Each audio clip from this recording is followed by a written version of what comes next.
terms of US-Egyptian relations, from my point of view, what is going on, the release of this strategy and some other steps that we see happening in Egypt now suggest that the Egyptian government has decided that its human rights practices are creating costs or problems for it in its international relations, and particularly with the United States.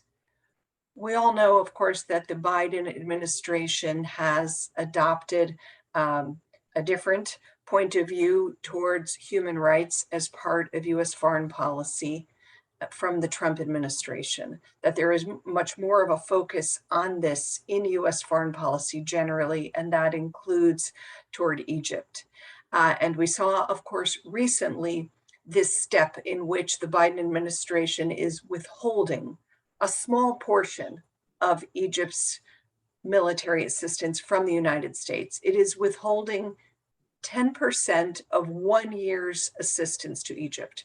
And that is a total of $130 million that is being withheld from Egypt on some human rights conditions. And we don't know exactly what those conditions are. We can talk about this, but the Biden administration has chosen not to make them public and even will not discuss them privately, what these conditions are. But they clearly are known to the Egyptian government, and at least there has been some speculation in the media that the conditions are related to the dropping of Case 173 against Egyptian human rights defenders and the release of some political prisoners in Egypt.